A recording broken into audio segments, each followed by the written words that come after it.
J'ouvre la séance. Merci. Bonsoir à toutes et à tous. Donc nous passons à la désignation classique de la secrétaire de séance. Je vous propose donc Lucie Delacruz, s'il n'y a pas d'objection, je peux faire l'appel. Merci.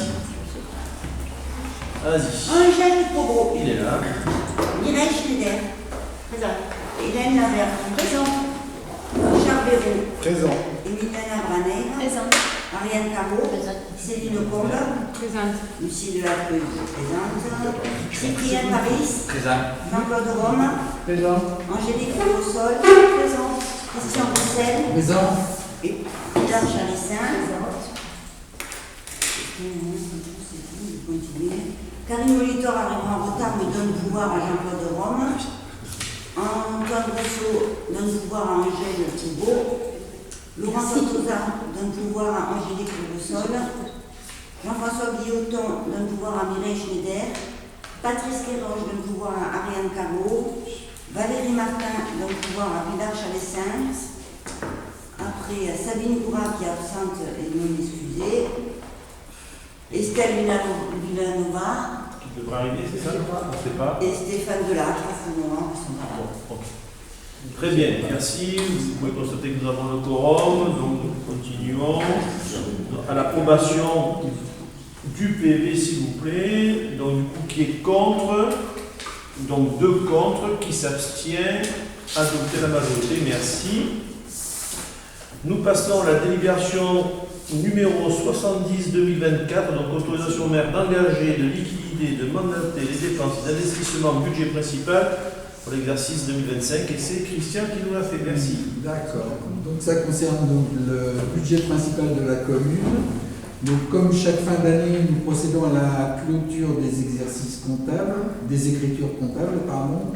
Donc concernant l'année 2024, nous avons arrêté les opérations d'investissement le 10 décembre et pour les écritures de fonctionnement, ça aura lieu début janvier.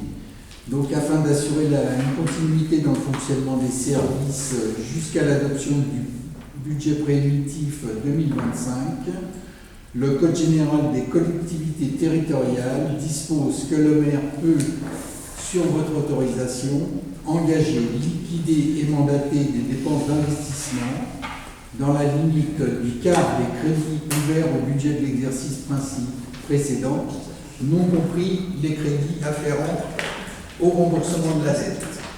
Donc les crédits correspondants sont inscrits au budget lors de son adoption et l'autorisation mentionnée précise le montant de l'affectation des crédits. Donc ça concerne, si vous le permettez, comme vous avez reçu le détail des articles, je vais vous lire les chapitres concernés. Donc sur le chapitre 20, immobilisation incorporelle, donc les crédits ouverts 2024 s'élevaient à 31 000, donc montant autorisé pour 2025, 7 750. Au chapitre 21, immobilisation incorporelle,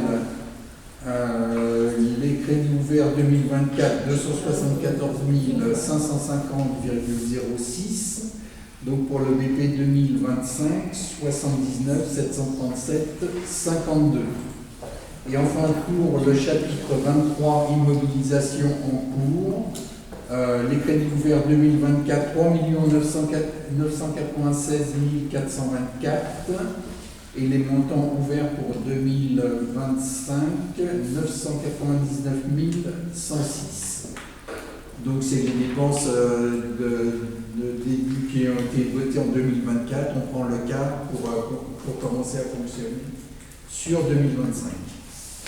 Voilà. Très bien, merci. Donc on fait ça chaque année, pour les futurs auditeurs, donc pour que la mairie continue à fonctionner le temps que les efficients nous votent le prochain budget. Y a-t-il des questions? Si n'y a pas de questions, on passe au vote. Qui est contre? Qui s'abstient? Adopté à l'unanimité, merci. Nous passons à la délibération suivante, la numéro 71-2024, autorisation au maire d'engager, liquider et mandater dans les dépenses d'investissement, on était tout là, sur le budget de l'assainissement de l'exercice 2025. Et c'est Christian qui nous le fait. Merci. Donc la délibération numéro 71, c'est la même que la 70, mais elle concerne le budget annexe de l'eau et de l'assainissement de l'exercice 2025. Donc là encore, et afin d'assurer une continuité de fonctionnement des services, il est proposé au conseil municipal d'autoriser le maire à engager, donc liquider et mandater des dépenses d'investissement pour l'année 2025 dans la limite du quart des crédits ouverts au budget de l'exercice précédent, non compris les crédits afférents au remboursement de la dette.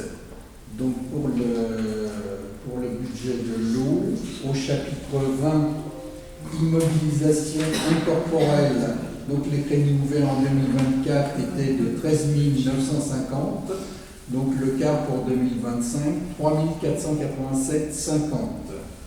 Au chapitre 21, immobilisation corporelle, les crédits ouverts en 2024 étaient de 281 546,26. Les montants autorisés pour 2025, 70 386,57. Et enfin, au chapitre 23, immobilisation en cours, les crédits ouverts en 2024 étaient de 240 000, donc le quart pour 2025, 60 000. Très bien. S'il y a des questions, s'il n'y a pas de questions, on passe au vote. Qui est contre, qui s'abstient, adopté l'unanimité, merci. Nous passons donc à la délibération suivante, la 72-2024, donc modification du tableau des effectifs, création de postes, permettant aux agents et techniciens principaux deuxième classe, et c'est moi qui vais vous la faire. Donc, conformément à l'article L313-1 du Code général de la fonction publique, les emplois de chaque collectivité sont créés par l'organe délibérant. Donc, il appartient donc au conseil municipal de fixer l'effectif des emplois nécessaires au fonctionnement des services, même lorsqu'il s'agit de modification du tableau des emplois pour permettre des avancements de grade. Compte tenu de la campagne de promotion interne 2024, il convient donc de modifier le tableau des effectifs en créant un emploi permanent sur le grade d'agent de maîtrise relevant de la catégorie hiérarchique C à temps complet et un emploi permanent sur le grade de technicien territorial principal deuxième classe relevant de la catégorie B à temps complet aussi. Donc en fait, on a eu des promotions internes suite à des examens. On a 2 agents qui vont prendre du grade, comme c'est écrit ici, et on a besoin de créer ces postes puisqu'ils n'existent pas actuellement. Donc sur la décision, il s'agit donc à l'article 1 de créer un emploi permanent sur le grade, comme je disais, donc d'agent de maîtrise catégorie C à temps complet, et sur le grade de technicien territorial principal deuxième classe sur la catégorie B aussi à temps complet à partir du 1er janvier 2025. Donc l'article 2, c'est de modifier en conséquence le tableau des effectifs à compter du 1er janvier 2025. Et l'article 3 donc, précise que les crédits nécessaires seront inscrits au budget que nous voterons plus tard. Y a-t-il des questions? Pas de questions, on passe au vote. Qui est contre, qui s'abstient? Adopté à l'unanimité, merci. Délibération 73-2024, instauration de l'indemnité spéciale de fonction et d'engagement des policiers municipaux.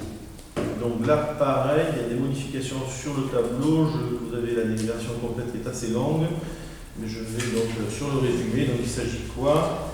Essentiellement, donc, le décret, donc c'est la création d'un nouveau régime indemnitaire qui est obligatoire. Donc le décret de 2024-614 du 26 juin 2024 modifie les primes attribuables dans la filière police. Donc le décret rentre en vigueur le 29 juin 2024 pour une application au 1er janvier 2025. Donc il crée une indemnité spéciale de fonction et d'engagement, donc dans l'IFSE, composée d'une part fixe et d'une part variable. Et voilà. Donc il s'agit de décider d'instituer un nouveau régime donc, indemnitaire pour les agents relevant de la filière police municipale en remplacement de l'existant dans les conditions énoncées ci-dessus, ce que je viens de vous dire jusqu'à présent, de verser une indemnité spéciale de fonction et d'engagement selon les périodicités indiquées aussi dans la part fixe et sur la part variable. À l'article 3, donc, précise que les crédits nécessaires, bien sûr, seront inscrits au budget Et à l'article 4, d'autoriser l'autorité territoriale à fixer un montant individuel pour chacune des parts aux agents bénéficiaires dans les conditions des limites énoncées ci-dessus par le biais d'un arrêté individuel. Y a-t-il des questions?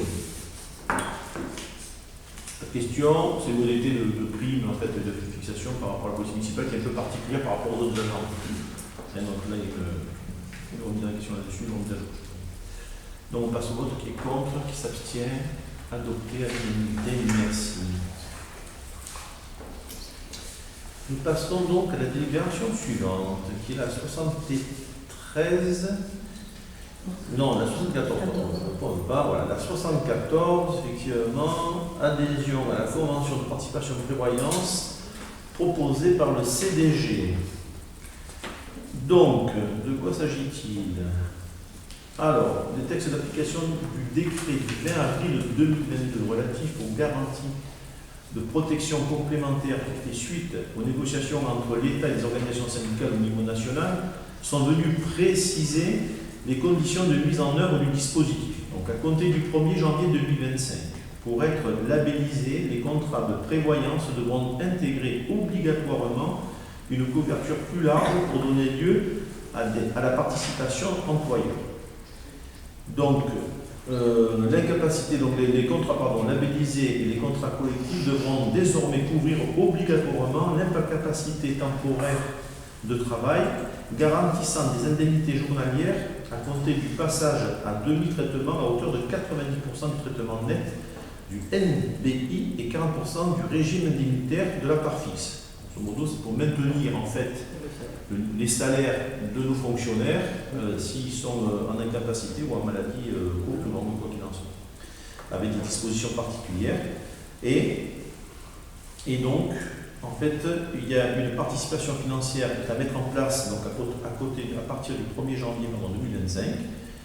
Donc, ce qu'on vous propose ici aujourd'hui, c'est de verser une participation financière dans la limite maximum de 40% de la garantie de base obligatoire par agent et par mois aux fonctionnaires stagiaires et titulaires, aux agents contractuels de droit public et de droit privé en activité ayant souscrit un contrat proposé par Reliance SPS dans le cadre de la convention de participation du CDG 30.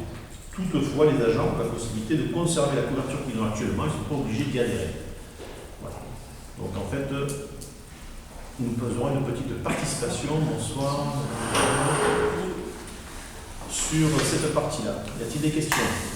S'il n'y a pas de questions, on passe au vote. Qui est contre, qui s'abstient? Adopté à l'unanimité, merci. Nous passons à la délibération numéro 75. Donc, réforme des redevances de l'agence de l'eau, eau potable et assainissement. Enfin, eau potable, pardon. Il y a une autre délibération sur l'assainissement, effectivement. Alors, de quoi s'agit-il? Donc voilà. Donc je vous fais part donc, de la réforme des redevances des agences de l'eau qui aura des répercussions sur la facturation d'eau des lignes de performance à partir du 1er janvier 2025. Ces redevances perçues par l'agence de l'eau incitent à réduire les pressions exercées sur les milieux aquatiques et permettent à l'agence de financer son programme d'intervention visant à préserver les ressources en eau et à lutter contre les pollutions. Les principales modifications prévues pour cette réforme sont d'une part la suppression de 3 des redevances actuelles. Donc actuellement, quand vous prenez votre facture, vous avez 3 redevances. Donc vous avez une redevance qui est, donc alors je vais parler de la redevance de l'eau parce que la troisième c'est sur l'assainissement. Donc la lutte contre la pollution, donc sur votre facture vous avez 0,29 points par mètre cube d'eau qui est payé pour l'organisme public donc, concernant la lutte contre la pollution, et vous avez 0,16 points sur la modernisation des réseaux, ce qui fait 0,45. Donc on a 0,45 de valeur par mètre cube d'eau que quand vous avez notre fermier Lassor récupère ces sommes et le donne à l'agence de l'eau en faisant un rapport qui est un petit peu complexe et que l'on devra faire nous maintenant. De quoi s'agit-il? Il s'agit aujourd'hui finalement de supprimer, ces 2 lignes seront supprimées, et nous aurons une redevance donc, sur l'eau potable qui sera de 0,43 et on aura 1 centime sur la performance en eau potable, ce qui fait, et après il y a 1 centime aussi sur la performance d'assainissement. Ce qui nous fera en fait à peu près la même chose, mais ça sera détaillé différemment. À partir de maintenant, à partir de 2025, on sera certainement obligé de libérer chaque année, donc on attend d'avoir des indications supplémentaires. Cette délibération nous permettra, en fait, donc c'est à nous, la commune, donc dans l'ASSOR, de récolter les sommes auprès des administrés, comme nous le faisions auparavant.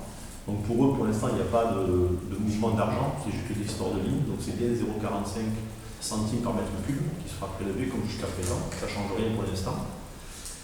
Ces sommes-là vont être récupérées à l'ASSOR, vont être données à la commune, et c'est à la commune de le reverser à l'agence de l'eau. Après, à partir du mois de juin, ce qu'on sait plus ou moins, on pourra avoir une vue sur notre performance. Là, on a, dans cette performance, il y a plusieurs éléments. Et dans les éléments, il y a les impayés, il y a la qualité de l'eau, il y a les fuites, voir s'il n'y a pas trop de fuites. Et il y a peut-être 2 ou 3 éléments supplémentaires qui vont nous arriver parce que ça débute un peu, il y a un peu un flou de partout. Il y a des décrets sortis très rapidement, ils nous ont envoyé ça au mois de novembre en disant qu'il faut vite le voter, puisque quand même à partir de janvier, il faut changer. Donc, ce qui veut dire quoi? C'est-à-dire que si la commune elle a une mauvaise performance dans l'année prochaine, on peut être surtaxé en nous disant, l'agence de l'eau va nous dire, c'est plus 0,45, je dis une bêtise, ça va être 0,46, sur la totalité, je parle. Donc sur certaines performances. Et là, on va redélibérer. Et donc redélibérer pour pouvoir récupérer ce centime par mètre cube auprès des administrés, pour pouvoir nous le récupérer et le redonner à l'agence de l'eau, sinon c'est la commune qui le paye. 0,45 sur la pollution pour l'agence de l'eau, je dis juste à la consommation, c'est pratiquement 71 000 € par an. Donc, si on ne le fait pas, c'est la commune qui... Donc voilà. Donc là, on est en fait en train d'évoluer ce qu'on voit avec l'agence de l'eau. Derrière, bien sûr, c'est aussi des performances qui vont être regardées pour pouvoir nous donner des subventions. Sinon, ils ne nous donneront pas une compte de subvention, etc. Donc ils changent un petit peu leur modèle de calcul et leurs appellations pour inciter les communes à avoir une meilleure performance dans plusieurs éléments, que je citais actuellement, et au bout de ça, d'avoir des résultats. On pourrait très bien avoir des très bons résultats qui feront baisser cette somme. On peut très bien imaginer qu'on pourrait avoir quelque chose de voir 0,45, d'avoir 0,42. À ce moment-là, on répercuterait sur la facture de nos administrés. Ça veut dire qu'ils payeraient moins cher. On peut bien dire qu'au fur et à mesure qu'on améliore la qualité, le service, etc., et que la commune a un résultat relativement correct, on peut fortement imaginer que, au bout d'un moment, on peut avoir aussi l'inverse, une baisse de cette note, de cette facture, de ce taux. Y a-t-il des questions?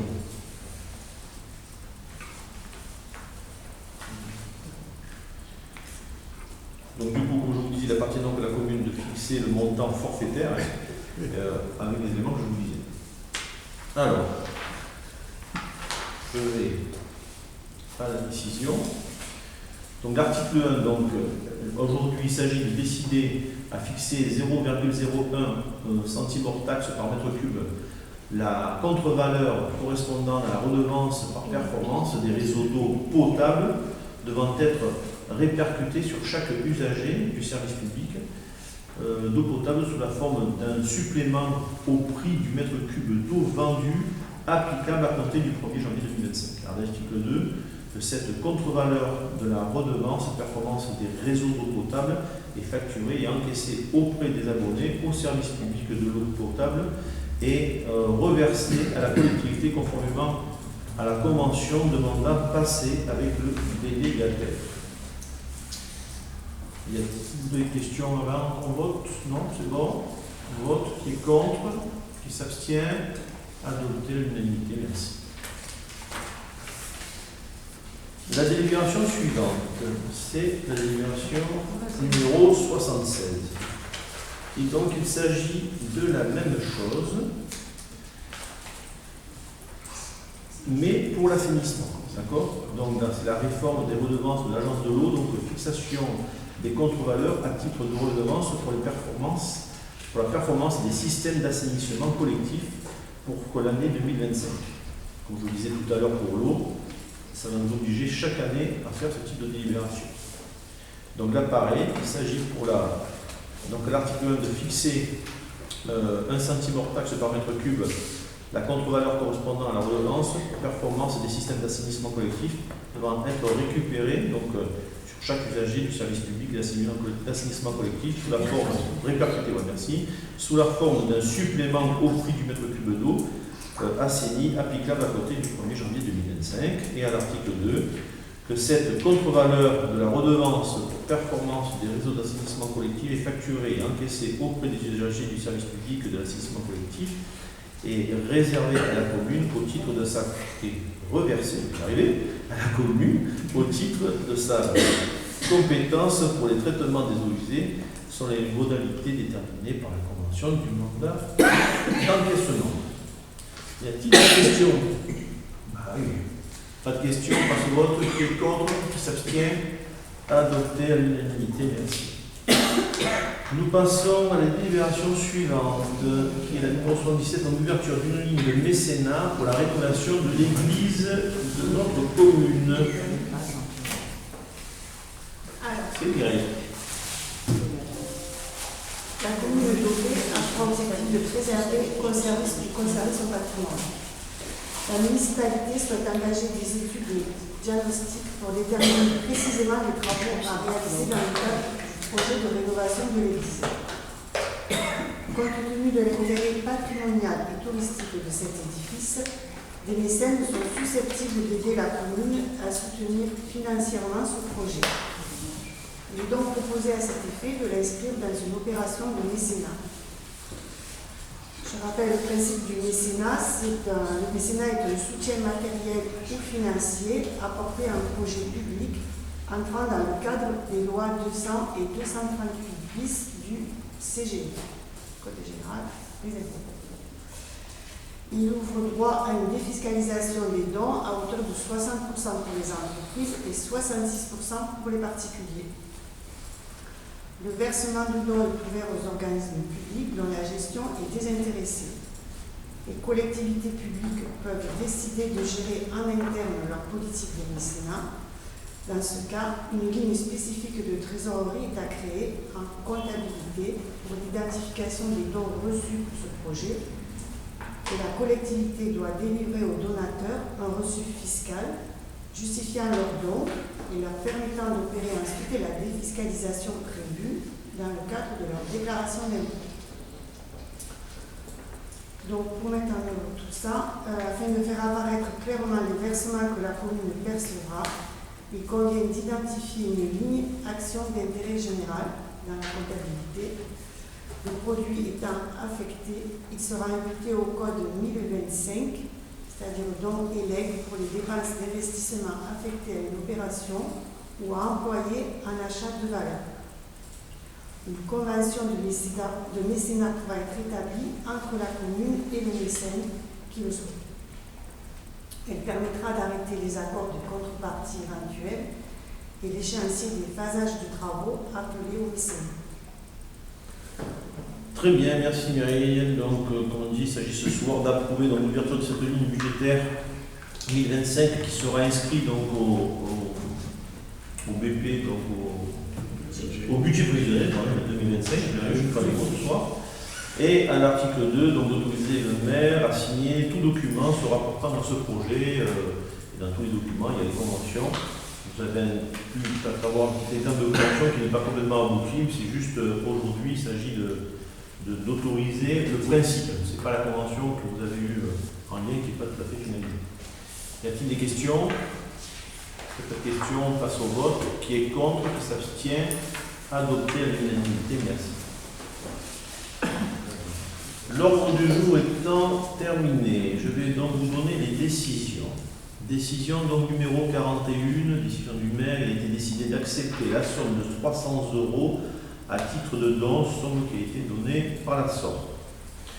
Décision numéro 42, il a été décidé d'accorder une concession cinquantenaire dans le cimetière communal à compter du 21/11/2024 moyennant la somme de 500 €. Décision numéro 43, il a été décidé de solliciter une subvention auprès du SMEC pour l'année 2025 dans Le plan de financement est présenté ci-dessous. Vous avez vu ci-dessous, donc vous l'avez pas, c'est moi qui vais vous le donner, effectivement. Hein. Le descriptif, donc l'éclairage public, on remplacer les luminaires vétustes, les LED, la route de Congénie, le chemin de la Tépine, place du Château, chemin de l'Oreille, chemin du Moulin, de Carrière, route de Galarde. En fait, on a fait un petit point sur tout ce qui restait à faire. Et donc la commune d'Aubé, donc le coût total est de 28 014 €. Le SMEC, Territoire d'énergie, donc va nous donner une subvention de 7 004 €. Le total de tout ça, c'est 35 018 €. Donc vous avez compris, la commune paye 80% et le SPEG nous reverse 20% de cette somme. Après, je vous donne des infos. Donc là, en ce qui concerne les décisions, c'est terminé. Je vous donne donc des infos du maire. Je vais vous faire un petit retour sur le marché qui a eu le 16 et 17 novembre. Donc ça s'est très bien passé. C'était un très gros marché. Je crois que c'était un des plus gros marchés qu'on ait vu, puisqu'il y avait plus de 80 exposants. Le samedi était mitigé, mais le dimanche, c'était de monde. Pas mal d'associations obésiennes étaient présentes, pour la PE, Anime Protect, le CCAS, et j'espère que je n'oublie pas d'autres. Les Tréteaux du Château. Les Tréteaux du Château, merci. Voilà, donc il y a des associations comme ça qui sont autour de cette activité. Je le rappelle, pour Noël, il y a toute association qui ont leur place au marché de Noël organisé par la mairie, bien entendu. Retour aussi, on a été invité au marché de Noël de l'EHPAD, donc le 4 décembre. Je me suis rendu avec Hélène et Lucie, le CCS, donc c'était très bien, c'était une première fois, je crois, pour eux. J'ai profité de les féliciter parce que c'est vrai qu'on a oublié quand même que pendant la période de Covid, l'EHPAD d'Aubé a été très très bien tenu par Madame la directrice et par ses équipes, et c'était bien de les féliciter parce qu'on oublie cette période de Covid, on est déjà un peu loin, mais en fait c'était très compliqué, et si vous vous souvenez, ils ont quand même très très bien réagi parce que c'était, je crois, la seule EHPAD du coin où ils n'ont pas été emplâtrés par le Covid, et ils ont très bien géré la situation. Retour sur la remise des colis de Noël du 14 décembre. Donc alors malheureusement, je n'ai pas pu m'y rendre, mais je sais que des élus y étaient. Voilà, ça s'est apparemment très bien passé. Je vous informe que les vœux du maire auront lieu le 10 janvier au foyer. Et pour cette dernière séance de l'année, au nom du conseil municipal, bref là, à ceux qui vont nous regarder, on vous souhaite de superbes, magnifiques et joyeuses fêtes de fin d'année, en famille et avec vos proches. Le conseil est maintenant terminé. Merci. Merci.